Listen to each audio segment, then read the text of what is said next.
calls, schedule appointments, and even send texts in multiple languages. Plus, it's easy to scale.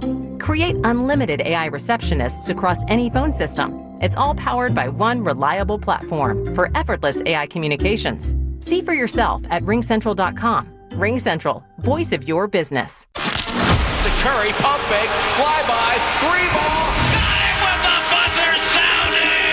You've been listening to Golden State Warriors basketball on the Warriors Radio Network. Presented by United Airlines. For tickets, visit Warriors.com or call 888-GSW-HOOP. You wish you were here. This Odyssey Sports broadcast was presented by ZipRecruiter. Looking to hire? ZipRecruiter finds the best candidate for your job fast. Try it for free at ZipRecruiter.com/free.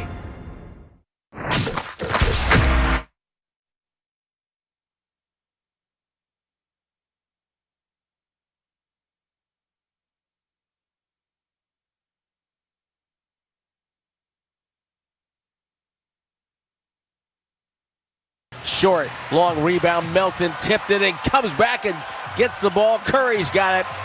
And Doc Rivers says, let him go. Buzzer sounds, game over. Doc Rivers and Steve Kerr hug it out. And the Warriors come away with a 7-point win, 120-113. Who would your electrifying player of the game would be? I think I've got my answer. Go ahead. DeAnthony Melton, I thought, helped change the game tonight. Yeah, I like that call. And I think that's a perfect way to start. Tim Roy, Thomas Holbert on the call for the Golden State Warriors, who handled business tonight. I know the fourth quarter wasn't pretty, but they outplayed Milwaukee for the first three in order to earn a 120-113 win, getting the Warriors 2 games above 500. A little bit of cushion from that 500 mark as they pick up again another victory here tonight. The 7th of their last 10 and their 12th home win. Evan Giddings with you on Warriors Wrap-Up here on 95.7 The Game. We are taking your calls. We are taking your messages. Storm the YouTube chat. 888-957-9570 is the number, as always. A very different game from the first meeting between these two teams. Golden State basically got walked down in their first meeting in Milwaukee by Ryan Rollins and Kevin Porter Jr. and Bobby Portis and a lot of guys that were out there tonight, except for Giannis Antetokounmpo. And I'm not saying that he was the difference, because he was also the only guy on that team that was a plus in this game. Giannis was utterly fantastic, and I will get to him in just a bit. But Golden State, I think, did take this game a little more personally, considering what happened last time. I also think that they've taken this portion of the schedule a bit more seriously, given their state and kind of them toiling around 500, seeing teams in the West come and go, and basically seeing their standing in junction with the homestand that is 8 games at home. This is the longest homestand for the Warriors this season, beginning with the 2 prior to the loss on Monday night with the Clippers. Pardon me. Basically 10 of 11, all 11 of which in the state of California. So the Golden State Warriors have an opportunity in front of them, and I, for one, was pleased to feel everyone is in alignment that opportunity. I wouldn't say to October compared to November compared to obviously March and April. But I do think that the Warriors are finally starting to come out of a little bit of a, honestly, a 2025 malaise because of how many games they were playing in such a short period of time, some of the disappointing losses they had, and of course, even at the end of the year during this 7 of 10 stretch, during that stretch is the loss to Toronto, which probably should not have been, which means you could be 8 of 10. The point is, I think the Warriors are starting to wake up a little bit, and it's starting with their leaders. I think Steph Curry tonight, he led the charge, 31 points on 12 of 21 from the floor, hit 3 of 9 threes, and his first 3 was a 30-footer. His last 3 was in the corner, kind of got egged on by Draymond Green to do the night-night, which was actually something that I was talking to the great Whitley Sandretto. You hear at halftime and afterwards in her locker room interviews interspersed throughout the 95-7 The Game broadcast. And I was talking to her, and I asked her before the game, because during the Warriors' pregame hype videos here at Chase Center, they have different ways to fire up the crowd right before introductions and after introductions and, throughout the anthem and stuff like that. And during one of the intros, Curry does his night-night celebration. For those watching on YouTube, he does his night-night. And I was just wondering, when was the last time we saw one? Now, I wasn't trying to be pessimistic or anything, but I legitimately cannot think about the last time I saw him do one. I think it might have been against Denver, and unfortunately Curry has not hit a ton of daggers as of late. When the Warriors have won, it's kind of been like tonight where they've gotten a lead and then the opposing team has sort of surged back and it's taken maybe one or two baskets. But this was the first time that I can recall in a sec that he's done one of those. And I believe we have the audio, and we'll get to Curry along with Steve Kerr after the game, but I asked him about it, and I thought his answer was really interesting. He basically said, sometimes you kind of have to force fun when you're not playing great. And it's interesting because based on wins and losses, the Warriors are playing pretty well.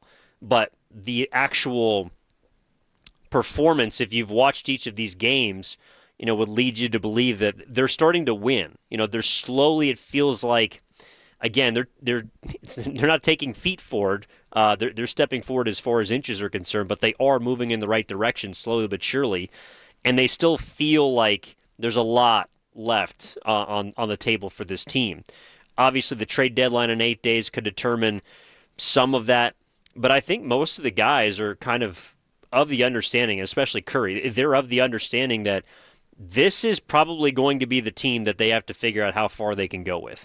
And I, for one, was pleased to see that tonight you saw someone like DeAnthony Melton, someone like Al Horford, two veteran players, one far more of a veteran than the other, but veteran guys that were expected this summer to come in and help. The Warriors, and I talked about this, I believe, the last time we had a chance to chat here on Warriors Wrap-Up, which I believe was back before the Oklahoma City game. Nevertheless, the fact that this team is beginning to look whole again, are the Warriors a great team? No. I think they're a good team. They're a decent team. That's not going to be good enough in the Western Conference if they're playing the way they are currently. But the point is that at the end of the new year, now beginning of 2026, the roster is beginning to shape the way that a lot of people, I believe, both inside and out of the Warriors' offices, had it looking, right? DeAnthony Melton tonight, 25 minutes, 22 points, was the most points, by the way, that he had scored since 2023 when he's a member of the Philadelphia 76ers. He had 22 points on just 12 shots, made 5 of 9 from 3. That had to feel good considering he had not been shooting it particularly well from three-point range. And then Al Horford basically stuffed the stat sheet. He only played 19 minutes in this game, which may be where he's at. When they get into more important games, I could definitely see him getting more closer to the 25 mark. But a couple guys off the bench sort of aided him, specifically Guy Santos, who I thought was pretty good in this game. But Horford in his 19 minutes knocked down a couple threes, had 8 points, 10 rebounds, 3 of which offensive. He was the best offensive rebounder in this game for Golden State. Was a big reason why the Warriors actually out-rebounded the Bucks. They were +5 in that category, which, if you've watched the Bucks, is not necessarily shocking. They're one of the worst teams in the league when it comes to second-chance points and offensive rebounds, despite having guys like Giannis and Miles Turner. I got thoughts on him in a bit, Turner. But Al Horford, 8, 10, and then 6 assists. I know he had a couple turnovers. One was a bad one. A couple blocks as well. But I thought Al Horford would, if this is what you're going to get from Al, and obviously you're not always going to get near triple-double numbers in 10 minutes or 20 minutes, but you're going to see him impact various parts of the game. That, to me, is what Al Horford was brought in to do. And I don't know if it's because he's 39 years old. He was obviously dealing with the sciatica that he's recently been able to put behind him. But early in this year, it was like the guy just – it looked at times like he was just done. And maybe by the end of the year he will be. But I think for now, the Warriors are beginning to see the contributions of those two pieces come into focus. And the one that I'm the most excited about, honestly, is DeAnthony Melton. Because Melton is a guy that the Warriors wanted last year to be a part of this team. And who knows? Obviously the Curry injury prevented them from winning any games against the Timberwolves. But if Melton is healthy throughout that entire season and doesn't tear his ACL, which obviously forced him to miss the remainder, Warriors use his contract. The rest is history. Bring him back on a vet min deal this year. I think that DeAnthony Melton is a guy that you can just see fits. Like, he's a guy who every single place that he's been, number one, he's been on good teams. You think about Memphis, played in that 2022 playoff series against the Warriors, was solid for them. Played for Philly, probably would have got paid after his time in Philadelphia if he had been able to stay on the floor. And then in Golden State, I know it was only, I think, 6 games and 2 starts, but you saw quickly last year how he provided impact for the Warriors, and you're seeing it right now with him coming off the bench. He's basically forcing, I think, the Warriors back into what I believe to be their most successful sort of style. And it's going to piss a lot of people off, and I get it. But the Warriors are best when they go small. They just are. And that means that there's less post. It means that Draymond plays a little more big. You could slot Horford into the 5 if you want. I know the Warriors experimented tonight a little bit with that double big lineup. We saw Horford and Post out there for a few minutes at the tail end of the first quarter. Didn't really work. I think they were a -4. Although Post had a couple of nice interior post-ups, no pun intended, but overall was a -12 in this game and didn't look too great. You can play bigger with Draymond. I know that Curry was asked about that after the game as well, being able to go big. I still think that this team at its best has Curry, probably Melton. The third spot is likely with Moody right now, especially if he continues to shoot the ball well like he did tonight, 3 of 6 from downtown. Didn't do a whole lot else in this game, but again was good enough to stay on the floor. And then Butler and Draymond at the 5. I do think that we're beginning to see some of the slippage from Draymond, especially defensively. But some of that tonight, maybe you account to the greatness of Giannis. And I think that Melton, to kind of put a bow on that, Melton is a guy that you can absolutely envision the Warriors having as their starting 2 guard in a postseason series or a play-in do-or-die game. He's just that impactful on both ends. And he knows where the ball needs to be. He plays hard on defense. He's not afraid to stick his nose in the middle and rebound for a guard. And he plays well alongside Steph. If he knocks down threes at a decent clip, he is going to be one of the best two-way twos the Warriors have had in the last couple of years. Last year and the year before, it was Podziemski. It was, them trying to play big with a couple of their forwards at the 2, and it just didn't really work. DeAnthony Melton, I would say, since Klay Thompson has left, since Jordan Poole was traded, I guess they've technically both traded, DeAnthony Melton has looked like the best fit alongside Steph that I've seen. And I think he showed it tonight. He came off the bench, yes, but he was extremely efficient. Even bailed him out of a couple possessions. Late in shot clock in that second half. Okay, kind of a couple turnarounds. And that's just something that the Warriors need. They do not right now have a consistent third scorer. And I'm not saying DeAnthony Melton is going to be that guy for them, but if he can be on given nights, that just provides another punch. Last year's team, to me, one of the reasons why they were as successful as they were, because they had some streaky kind of firecrack type scorers. One of those guys was Buddy Hield, who is, for obvious reasons, because he's shooting 32.4% from 3, he's no longer in the rotation. Jonathan Kuminga is a guy who can score points, but he's not in the rotation. You need someone off the bench and potentially even in the starting lineup, but certainly someone off the bench to give you some punch. And that was, honestly, if you just kind of look up and down the box score, that was the difference in the game. And yes, the Bucks late got some scoring from Kuzma. Oh my God, Kyle Kuzma! I totally forgot he was on Milwaukee until he came in off the bench, and he's hard to miss. But he basically, his 13 points on 5 of 7 shooting were cleaned up at the end of the game. Kyle Kuzma was no factor. Bobby Portis hit a couple threes late. Trent did as well. Pardon me, he hit a couple shots. He didn't hit any threes. But their bench was, to me, you can see why Milwaukee's 16-21. They're not deep. They're solely dependent on Giannis. And when he's not there, it basically takes Herculean performances from the likes of Ryan Rollins and insert anyone else. Milwaukee is not a very good offensive team. Giannis is the only guy. We talked about this before the game on Warriors Live, but 13 times this year. So 13 times of the, 37 games they've played, they have scored, I think it's less than 100 points per 100 possessions. And that's tough to do. That's really hard to do in 2025-26. So you saw tonight how the offense just kind of sputtered. And honestly, they were pretty efficient. A lot of it was cleaned up by a 31-22 fourth quarter, but Milwaukee shot 54% from the floor, 44% from three. They were terrible at the free throw line. But the one thing that, oddly enough, with Turner and Giannis that they don't do is they don't rebound. And they don't get anything in terms of second chance points, offensive putbacks, offensive rebounds, against a Warriors team that, at times the Warriors went to the double big and they played a little bigger than they are. But this is not a physically imposing basketball team. If you're getting out-rebounded by the Warriors, then it's going to be hard to beat them because that's one of the teams I think a lot of people feel like they should be able to.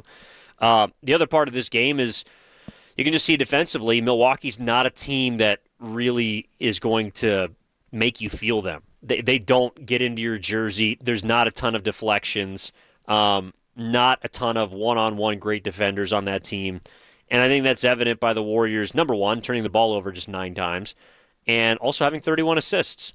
This was a game where statistically all the boxes were checked for Golden State outside of maybe some of the percentages that they gave up on defense. But, one thing that kind of hit me listening to Curry after the game was, so they've won 7 of 10, right, in their last 10. They've won 7 of them. He said something along the likes of, this could be sort of a blueprint. Now, you go through some of these games, Phoenix, Orlando, Dallas, at Brooklyn, at Charlotte, home against the Jazz, and then now tonight against Milwaukee. Their 3 losses, of course, in overtime at Toronto, blasted by OKC at home, and then the 1-point defeat on Monday to the Clippers. So 2 of those losses have been close. Tonight didn't get into clutch time, so the Warriors didn't have a chance to improve the record there. Although they tried to get it to clutch time. It was 16, and then it was 12, and then it was 10, and it was down to 7. You're like, oh my God. With 1:15 left, you're like, the Bucks are a 3-pointer away from legitimately scaring the crap out of me right now. But fortunately, they didn't hit a shot. And fortunately, the Warriors got the dagger that they needed to kind of put the game away, because I was just hoping that Doc Rivers was going to call out the dogs and wave the white flag, but he didn't, because the Warriors didn't give him a reason to. And that is absolutely a little concerning, along with some of these wins that they've gotten, right? Phoenix was a tight win. Orlando, they didn't have Wagner or Suggs. Dallas is not a good team, and Anthony Davis got hurt in the second quarter. Brooklyn stinks. They've been playing better. I realize, don't give me that. The Nets are not good. Charlotte, they beat OKC. I don't know how. Utah's not very good. Milwaukee's not very good. So, again, to me, this is, when Curry says the blueprint, I do hear him.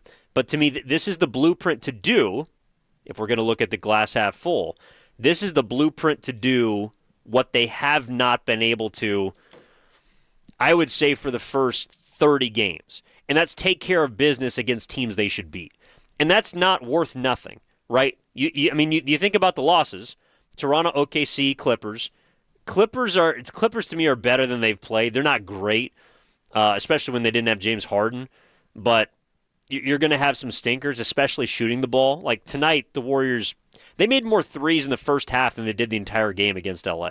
And the Clippers defended better than the Bucks do. But to me, it's also a matter for some of the shots going down, and the Warriors aren't good enough to shoot 24% from 3 and use their defense to win a lot of those games. And then you look at Toronto and OKC. Those are both good teams.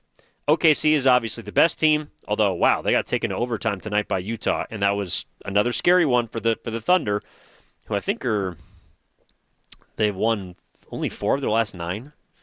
Yeah, they're beginning to sputter a bit. And then Toronto is 5th in the East, or at least they were. They might actually be higher right now. But Toronto's not a bad team. They're 23-15. Also, they just barely edged the Clippers earlier tonight. Yeah, so again, yeah, then they're the 4 seed right now. Toronto is in the East. So you see how the Warriors have struggled against the good teams, taking care of business against the bad teams. Milwaukee, I know they have Giannis. They're not a very good team. But the Warriors have not been able to do that. One of the reasons we're talking about a team that's 2 games above 500 is because Golden State, to revisit it, wasn't unable to beat Indiana, unable to beat, granted not their big 3, Sacramento, unable to beat Portland 3 times, unable to take care of business against some of the other groups that are lesser than them in the West. And so it's a little bit of the give and take, I think, with Golden State. Even the Clippers, you could say, have not played too well this year, and that was a loss that they suffered to them. So, I think this is the blueprint to me for the Warriors being able to take care of business against the beatables. And fortunately for them, the schedule softens in their favor to the point where they got some beatable teams coming up. Like, that's where I also believe the Warriors and Curry saying they understand the importance of this homestand. I heard Draymond Green running through the tunnel as I was waiting to get into the Curry presser, and Draymond Green saying you can't win 8 without winning 1. And he's right. And you got to beat the teams that you're supposed to beat. Sacramento on Friday, you should beat that team. I know Atlanta has been decent this year. They got some good players. Sorry, they just traded their star point guard. And they might be trying to move a couple of pieces around that might also be traded before Sunday. And by the way, you heard it here first on Warriors Live. I told you that Trae Young was going to be traded before Sunday. And I had also leaked out that I believe that he was going to the Wizards before. So just a little drop in the bucket. But Atlanta, if they make another move, that player, even if it's a good player, is probably not going to be ready by that game. So the Hawks are at a disadvantage. Portland's a team, I'm sorry. You cannot lose 4 games in a season to the Portland Trailblazers and expect me to take you seriously. You got to win that game next Tuesday, especially because you also are positioned now for the remainder of this homestand. You only have 1 back-to-back left, and it's at the end of the homestand. You have rest every single time outside of that Miami and Toronto back-to-back. So Milwaukee, you got it done. Check. Sacramento, beat them. Hawks, beat them. Portland, beat them. New York's going to be tough, but it's also a home game. Charlotte should be able to handle. Miami's a toss-up, but they're not playing particularly great. Like, you have a lot of teams that, while I won't say the Warriors wouldn't lose to, they absolutely have a chance to beat, I would say, 5 of the next 6 opponents. And so then you're looking at a homestand that could be 6-3, which is the mark that 6-2, which is the mark that I threw out there at the beginning of this broadcast. You already got 1. Now can you go 5-2 the remaining 7? I think that's how the Warriors got to be looking at this, at least as a homestand, not particularly the opponents. In fact, I think it was Curry after Curry said something like, yeah, I'm going to be honest, I don't even know who we're playing on Friday. And he said the Kings. He's like, all right, well, we'll be ready for him. He knows the amount of games they have at home. He knows kind of what the goal is and how many games they want to win. But he don't know the opponent. Actually, I thought that was pretty funny. All right. Shout out to everybody in here that is hanging out late with us on a Wednesday. 888-957-9570 is the number. Looking at the Boxer and Gerson work injury attorneys text line here. Some people hanging out in our YouTube chat as well. This is from Pete Tollner. Warriors will finish out 6-1 on this homestand. Lock it up. I'm going to have to wait and see. And part of that is one thing that I was really excited to come in and talk to everyone about, which I was hoping was going to be the case, is a wire-to-wire win that doesn't make you sweat at all. But they've still yet to do that. The last time the Warriors ran away with a W, I believe, was the Magic win. Utah, they didn't cover in that game. Charlotte didn't cover in that game. Brooklyn, they did, but I believe that game was tied in the fourth quarter, and then the Warriors made some shots late. Dallas was obviously a 10-point game where the Mavericks kind of got back into it. It was tighter than it needed to be with Anthony Davis going down. And then, Orlando, the 23-point win against the Magic in late December. It's been Chicago. You got to go all the way back to the beginning of December, and Orlando. Those has been the only 2 comfortable wins of the year. I think this one had the potential to be. But to his credit, Giannis, along with a lot of his teammates, played hard enough towards the end. Which brings us to the matchup that I think I was most looking forward to, because and we talked about it before the game, but Draymond Green and Giannis Antetokounmpo, that to me was the matchup to watch. And it was to measure, I believe, where Draymond Green still is as a defender. Now, is this one game a referendum on his entire year and an assessment of his powers? No. But it is an indicator within the larger sample size of he did not have a good December. The Warriors were actually better on the floor without him. And you just take a look at this game compared to March of last year. Now, again, the Warriors still won this game. Draymond hit a couple shots down the stretch. Overall, he didn't kill. He's beginning to play better basketball, right? 7 assists and 1 turnover. He could score 30 points. He won't, but he could score 30 points. To me, what you need to look at and kind of keep track of when you're watching how well Draymond Green plays, number one, his matchup, his primary matchup on the other side, but his assist to turnover ratio. When it is, 3.5 to 1, Draymond's playing positive basketball. I know tonight he was a -10. I think that's because defensively, the Giannis's of the world more often than not are going to give him trouble now. And I know that he had a really good game. He had a couple of good games, I thought, against Victor Wembanyama. More the first night than the second night, which actually I think was a triple-double for Wemby. But if you watched the game, you saw how Draymond, as a primary defender, was able to frustrate him. That was the same Draymond that I saw last March guard this Giannis Antetokounmpo. And it might have been a little fluky, but Draymond as a primary defender across 7 minutes matched up with Giannis last March. Giannis went 0 for 7, 0 for 6 from 2, 0 for 1 from 3. Tonight, it was a very different story. Giannis absolutely owned that matchup. And again, Draymond got the last laugh. The Warriors won the game. But the first 3 times Giannis touched the ball, he absolutely took it at him. I mean, Draymond got nutmegged on the first possession of the game for a Giannis dunk. He gifts Giannis an open 3, which Giannis buries. And then he lets him take a short corner jump shot from like 16 feet that he makes. And from there, it was just off to the races. He was probably fortunate Giannis was in foul trouble in the first half. I think he only played 13 minutes, but he still had 18 points. He ended up going 34 points on 15 of 22 shooting, knocked down 2 of his 4 threes, could not make a free throw. Draymond's best defense tonight was probably just fouling Giannis because he couldn't make a free throw. And you saw Giannis get testy with him. Draymond had that hard foul on the and one in the first half. Giannis didn't like it, wanted it to be reviewed for a flagrant. I didn't understand why. It was just a hard foul by Draymond. But that was a play where, I feel like in the past, when Draymond commits hard fouls on whoever, it could be a superstar, it could be it's for a purpose. He's trying to play the mental game with them. He's trying to gain some sort of advantage. Tonight he was just trying to hang on. And I thought a lot of it defensively was just basically praying that Giannis was going to miss some jump shots. And I realized that Antetokounmpo is a great player. In terms of efficiency, he might be having one of his best seasons ever because he's playing less than 30 minutes, still averaging 29, 10, and 6, and he's shooting 64% from the floor. But compared to last year, it was just a drastically different matchup. It was the polar opposite.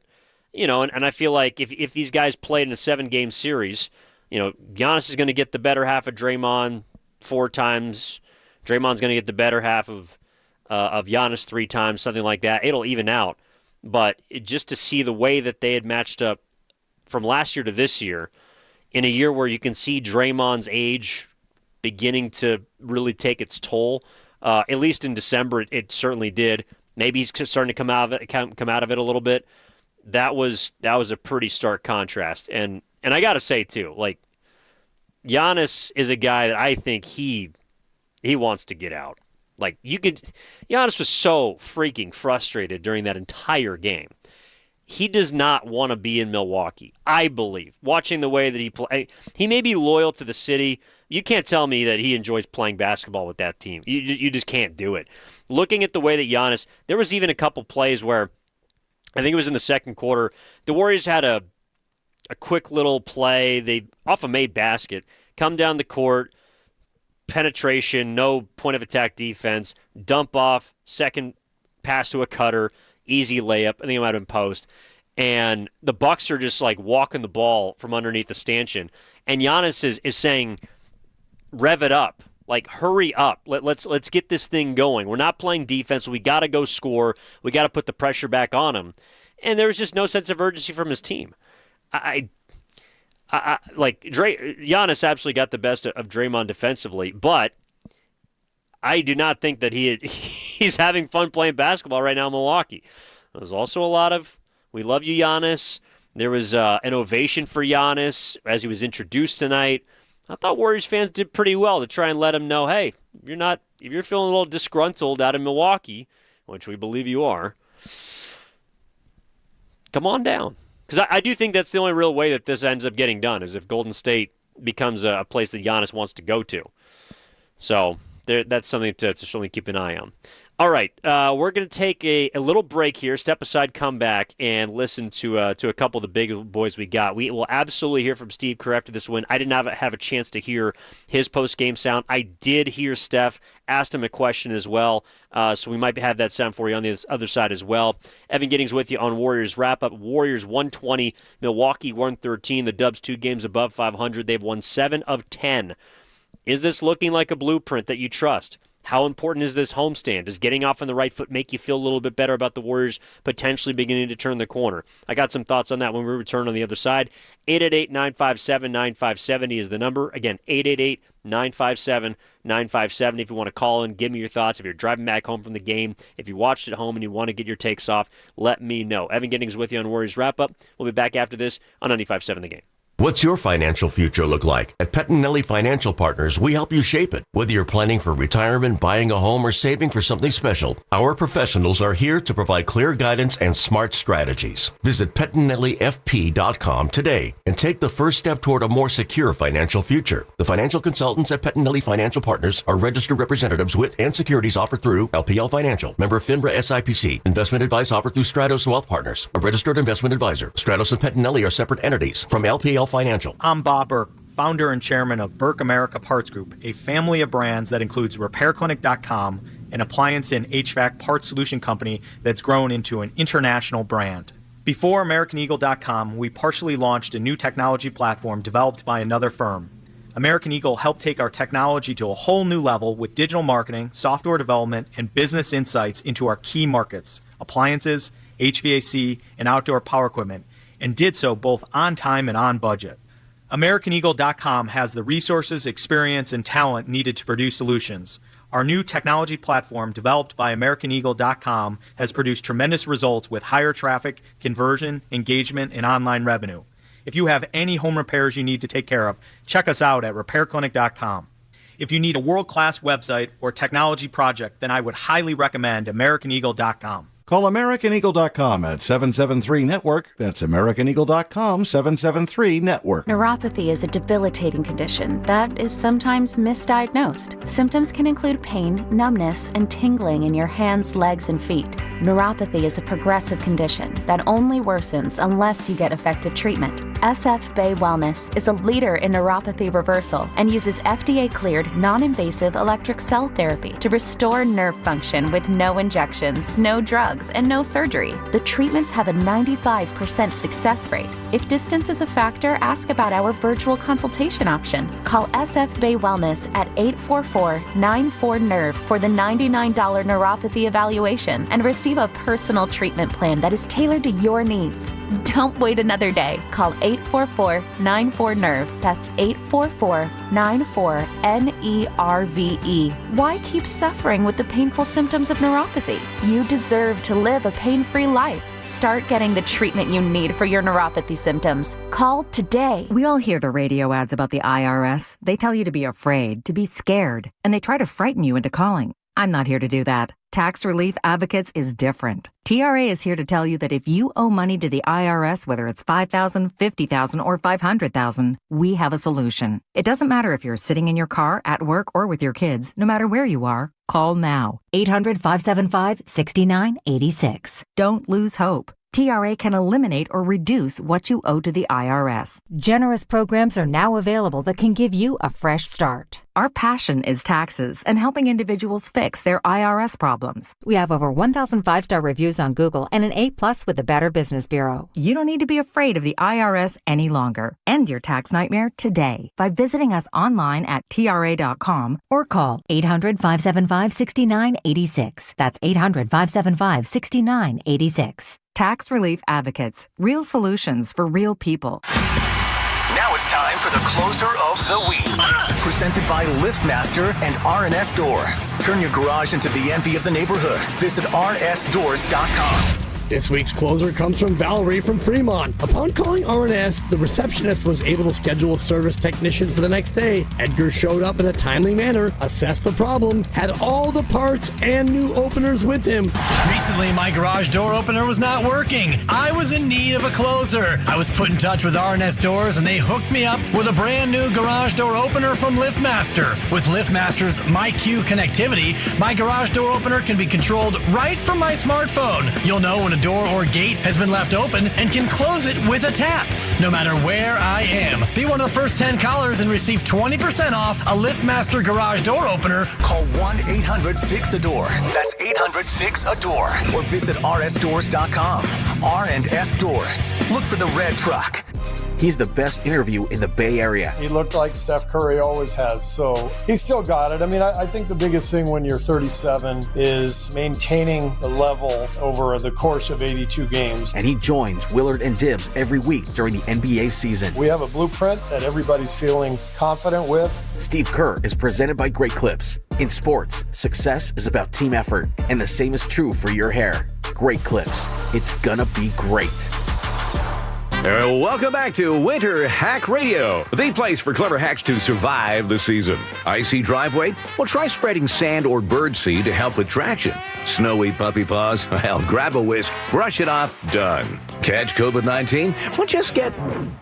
Actually, there's no hack for COVID-19. But if you test positive, prescription medications for COVID exist. Ask your doctor if they're right for you. Visit PfizerForAll.com to learn more. Sponsored by Pfizer.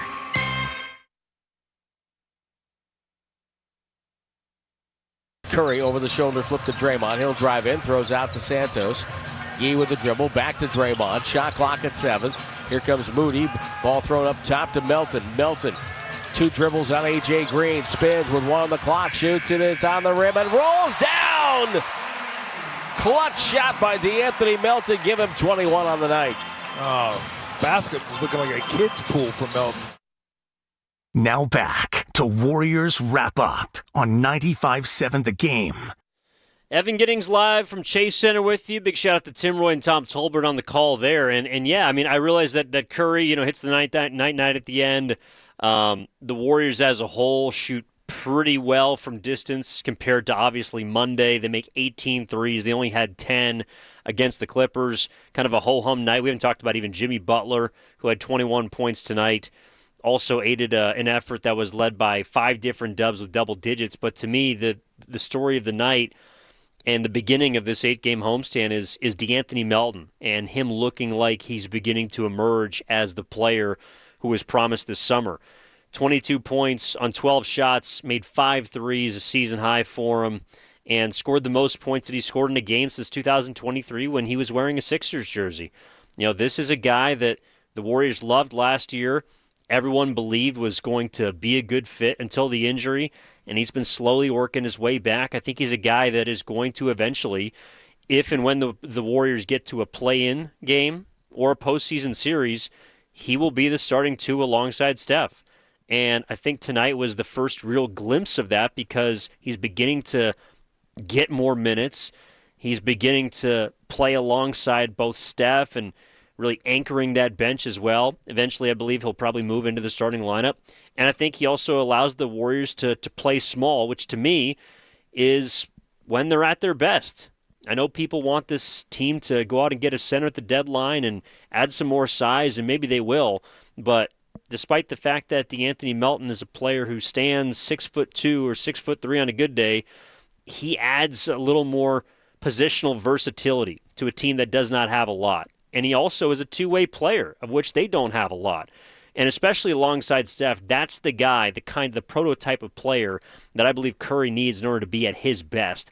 So that was the most positive thing for me tonight in the win against Milwaukee. All right, let's get to Steve Kerr, head coach of the Golden State Warriors. He'll be followed by Steph.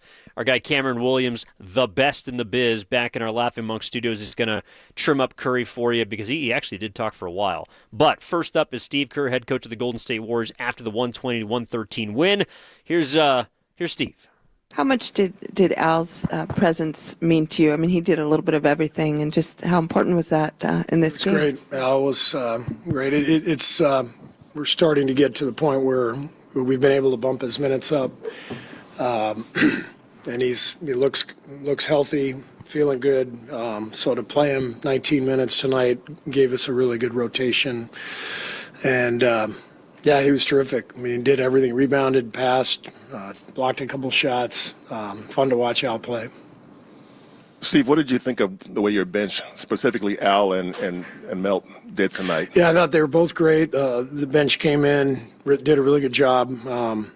Coach Stackhouse made a couple good adjustments defensively in that first half, which helped us, change the game a little bit. And those guys defensively were really good. So, yeah, it was a good, solid game. We handled the ball well and competed and got it done. Steph, he was kind of praising Melton earlier and called him kind of your prototypical starting two guard. He's up to 25 minutes tonight. I'm not necessarily expecting lineup announcements, but do you think he's to the point he can start to play like starting type minutes?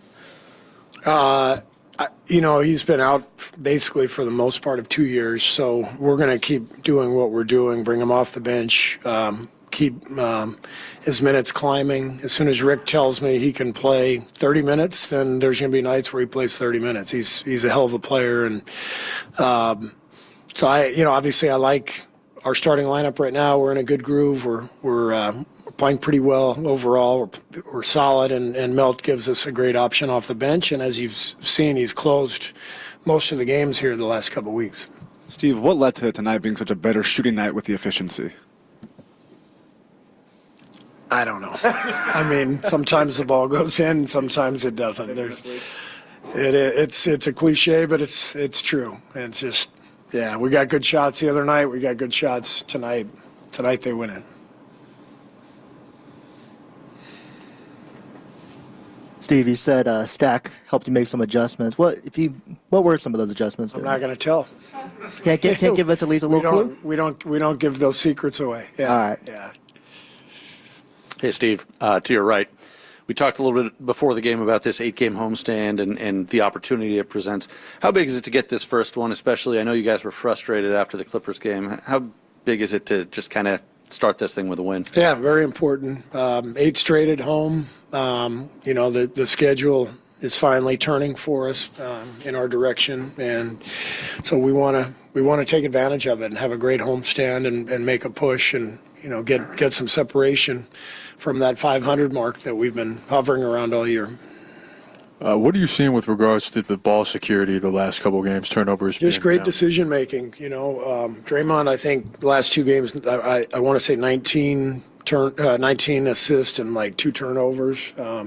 He's just making solid decisions and not trying to do anything too much. We have good spacing. Steph, same thing. He had 1 turnover tonight.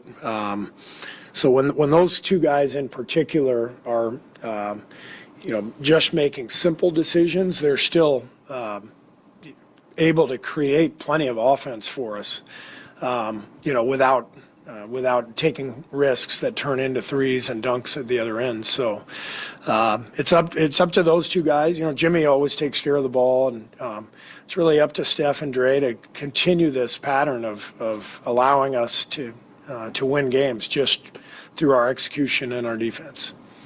On it being a make or miss league from 3, you guys take more threes than anyone in the league. I think you're 15th in percentage overall.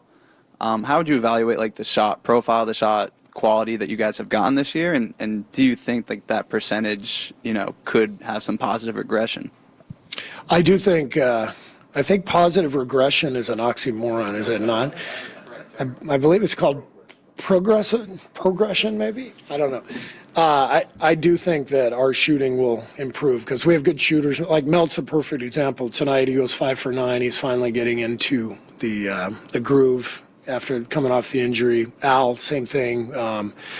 So I believe we're a much better shooting team than we've shown this year so far. And if we can stay healthy and keep this rhythm going, then I think those numbers will go up. But I like the shots we're getting. I think what we're doing makes sense. We're playing through Jimmy and Steph, which we're always going to do.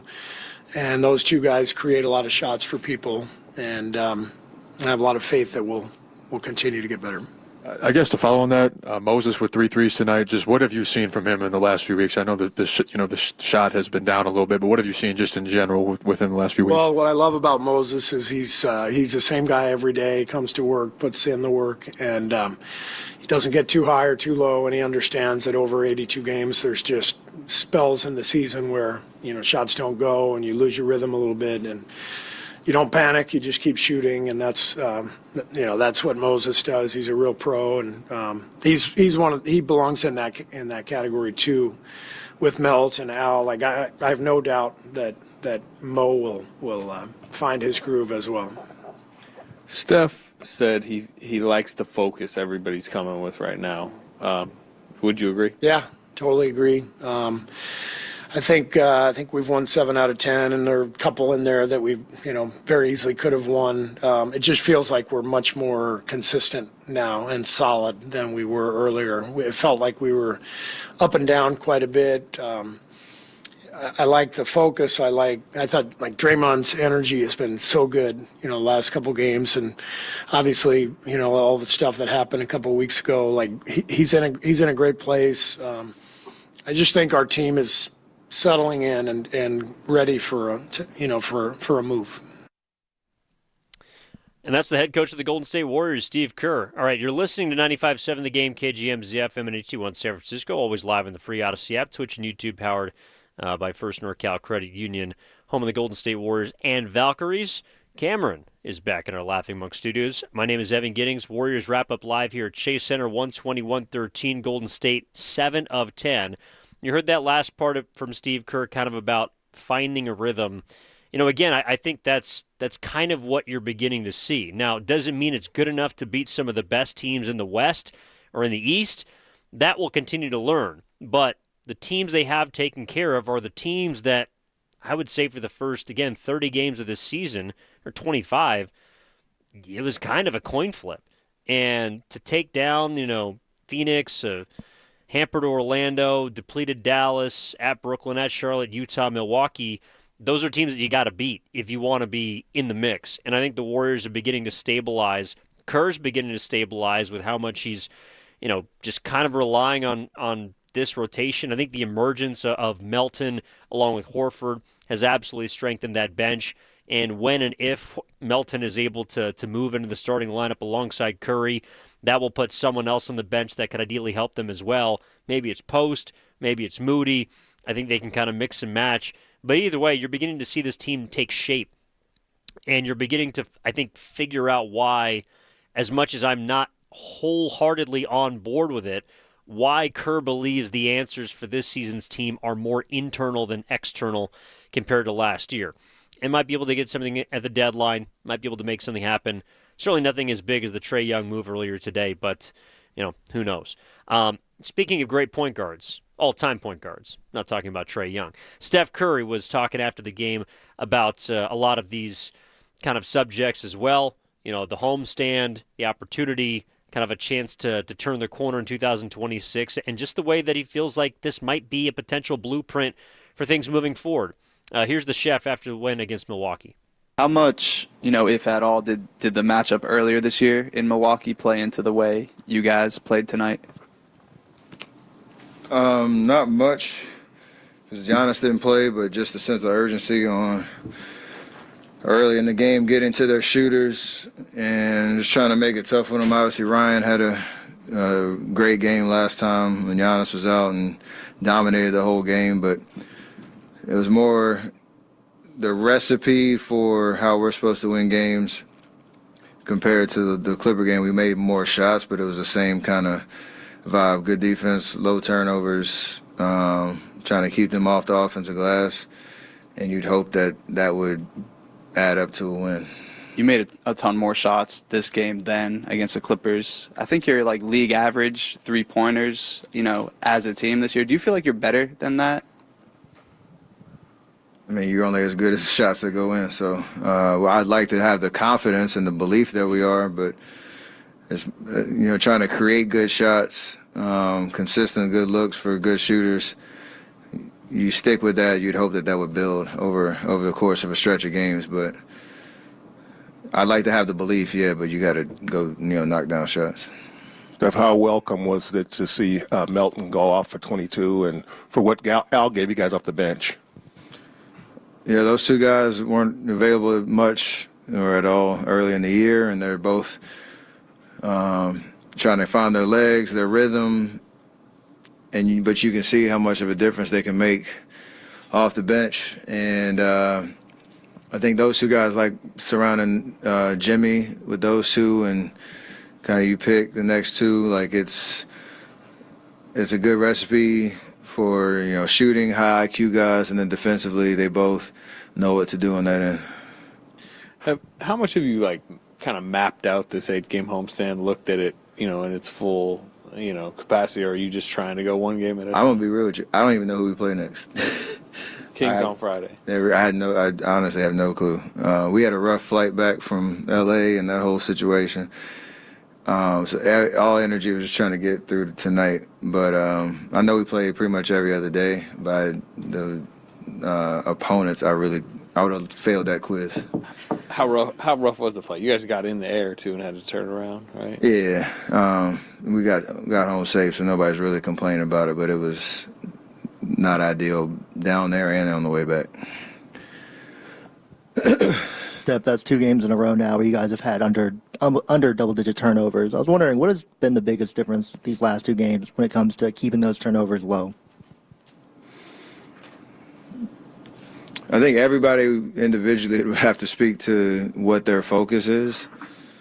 I think for me and Draymond, especially with the way that we play, it's just being sure about your passes, and we're going to take some risks. I'm going to throw a behind the back pass. I'm going to throw a full court pass, but it's throughout the meat of the game, it's trying to just play under control and just, as Coach Kerr would say, hit singles, let everything kind of work itself out with, good decision-making, fundamental basketball, mixed with our tendency to have a little chaos.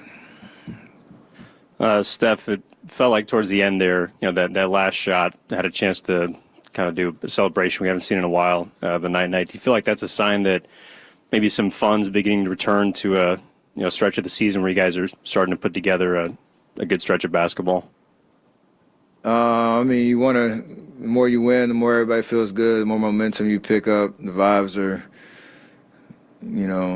immaculate, as they say. Draymond actually hit me with it before I even had a chance to, so I was just shadowing him. But yeah, you want to feel good about yourself, and sometimes you might have to force it a little bit, like get yourself going and make sure you're having fun through some of the ups and downs that we've had this year. Steph, following up the earlier question on DeAnthony, why is he such a good fit here? Obviously he's a good player, but last year, even in the small sample size, you and Steve and others were pretty emphatic that he made sense on this team. What about his game sort of meshes, do you think, with the way you play? He's just versatile. Defensively, he can guard on the ball, point of attack. He plays passing lanes. He's just smart, quick on his feet. Got a crazy, wingspan that he can be a pest out there. And then offensively, he's a solid knockdown shooter, catch and shoot. But he's one of the few that has a pace to him when he puts the ball on the floor that he can create something. I think he got to the lane, had a nice little wide finish, in the paint tonight off a 4 or 5 dribble sequence, and then he bailed us out of a possession in the fourth quarter with just creating some out of nothing. And his confidence is, he knows he belongs. He's a, prototypical like starting 2 guard. And he's played on good teams, so he knows, what that level is like. And I'm happy that he's healthy and able to, do it for us. So that was Steph Curry talking after the game about, just this team, where they're at, and exactly what he's feeling right now. I thought that a couple of his answers were pretty interesting. Number one, kind of joking around about not knowing who they play next as far as the Kings are concerned, but he does know where they are in their season and the importance of this 8-game homestand. Draymond, I think, understands the importance of this 8-game homestand. And I think the Warriors as a whole, they know that this is a big stretch in the season. It gets a little bit tougher after these few games coming up between the Kings and the Hawks, but they are 12-5 at home. So they've clearly found something in this building at Chase Center, and they've given the crowd, more often than not this season, something to cheer about. They have not had a bunch of breakaway wins. Again, I think they've really had 2 over the last month. I was in Chicago and then at home against Orlando a couple of weeks ago. But they're beginning to stack wins, and that was something that this team has not shown a capability of doing so far, right? They're 2 games above 500. So I think that they're slowly kind of peeking around the bend. To me, they're showing that they are a better team than maybe we give them credit for. They're not a great team by any means, but they're good enough to take care of business against teams they should beat, kind of these bottom feeders, right? And that's going to get you somewhere. The other part about it, too, I realize that, may not make people feel good about, all right, can you beat OKC? Can you beat Denver? Can you beat Houston, who, by the way, is not exactly, running away with the West right now. But I think it's going to be really hard for the Warriors to not be in the 7-8 game. And the Trailblazers have been playing better recently, right? They've won 4 games in a row, the Blazers have. And the Warriors are going to see them for the 4th time this season, the final time, during this homestand. But, Portland, Memphis, Dallas, Clippers, those are the teams that the Warriors are trying to stave off for that 8 seed. And I feel like they're going to be able to do it. I don't know if it doesn't mean that the Warriors are going to win 2 playoff series or even win 1 playoff series like they did last year. But you just think about where they are in the West. I think it's going to be really hard for them to get to 6 or any higher than that. I think it's going to be hard for them to get out of the play-in. But I also think it's going to be very difficult for them to fall out of the 7-8 game. So they'll get 2 cracks at making the postseason. And last year, that ended up working in their favor because Houston was a team that was vulnerable. The Warriors had a chance to take down a younger group. And not to fast forward too much, but maybe San Antonio is that team this year that hasn't been there before. Maybe the Lakers go on a run, and you play that team in which you've had a little more success against since Luka Doncic has got there. So much of this is matchup based in the NBA that I do feel like the Warriors, again, are just looking for, what does Steve Kerr call it, a swing at the plate, and they're beginning to figure out with this specific team, with Kerr and his rotations, who they can be. Maybe their ceiling is not that high. In all probability, it's not that high. They'll make a move at the deadline, I believe. They will use Kuminga's contract, I believe. And they'll try and find something else to bolster this roster. But in the meantime, if this is what they have to work with, you're beginning to see some of those dividends, and you're seeing some of the pieces that they brought in this summer rewarded. So another thing that also leaked out after the game we're going to talk about this tomorrow, but we do have to discuss one quote I saw from Draymond Green. This was about his matchup with Giannis. I talked about this earlier in the show, but Draymond was asked if he was still a top 10 NBA player in the NBA. And he responded, as only Draymond does, quote, "I think that would be an understatement. Top 10 seems a little low. So yeah, top 5. Maybe 3 or 2, possibly 1. Nah, I'm just playing." But I think Draymond still does believe he's absolutely a top 10 defender. I'm not so sure anymore. And the numbers would would back that up. Like last year, Draymond absolutely was a top 10 defender. You know, if you look at some of the analytics, defensive box plus minus, he was top 4 in the NBA last season. And that is an estimate of a defensive player's points per 100 possessions they contributed to their team.